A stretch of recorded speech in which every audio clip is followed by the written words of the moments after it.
Scottish Referendum Gives Reasons to Be Hopeful by Ron Paul, an audio Mises Daily narrated by Robert Hale, originally posted at the Ron Paul Institute. Even though it ultimately failed at the ballot box, the recent campaign for Scottish independence should cheer supporters of the numerous secession movements springing up around the globe. In the weeks leading up to the referendum, it appeared that the people of Scotland were poised to vote to secede from the United Kingdom. Defeating the referendum required British political elites to co-opt secession forces by promising greater self-rule for Scotland, as well as launching a massive campaign to convince the Scots that secession would plunge them into economic depression. The people of Scotland were even warned that secession would damage the international market for one of Scotland's main exports, whiskey. Considering the lengths to which the opponents went to discredit secession, it is amazing that almost 45% of the Scottish people still voted in favor of it. The Scottish referendum result has done little to discourage other secessionist movements spreading across Europe, in countries ranging from Norway to Italy. Just days after the Scottish referendum, the people of Catalonia voted to hold their own referendum measuring popular support for secession from Spain. Support for secession is also growing in America.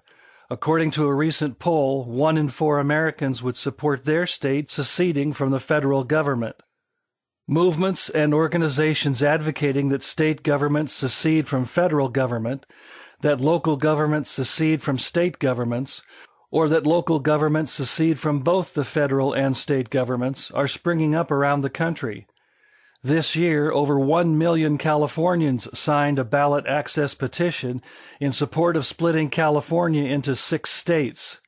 While the proposal did not meet the requirements necessary to appear on the ballot, the effort to split California continues to gain support. Americans who embrace secession are acting in a grand American tradition. The Declaration of Independence was written to justify secession from Britain. Supporters of liberty should cheer the growth in support for secession, as it is the ultimate rejection of centralized government and the ideologies of Keynesianism, welfarism, and militarism. Widespread acceptance of the principle of peaceful secession and self-determination could resolve many ongoing conflicts. For instance, allowing the people of eastern Ukraine and western Ukraine to decide for themselves whether to split into 2 separate nations may be the only way to resolve their differences. The possibility that people will break away from an oppressive government is one of the most effective checks on the growth of government. It is no coincidence that the transformation of America from a limited republic to a monolithic welfare-warfare state coincided with the discrediting of secession as an appropriate response to excessive government.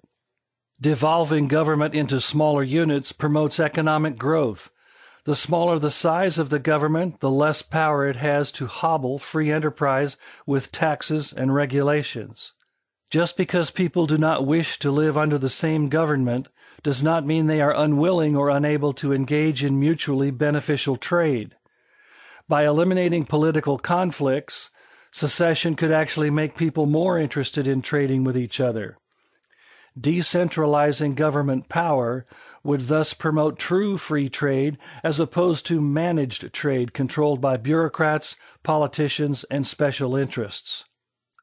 Devolution of power to smaller levels of government should also make it easier for individuals to use currency of their choice, instead of a currency favored by central bankers and politicians.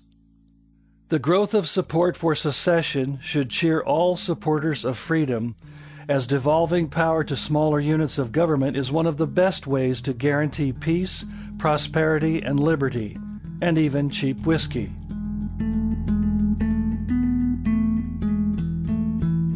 The Mises Institute hopes you have enjoyed this audio Mises Daily. For a world of free market literature, media, and discussion, visit Mises.org.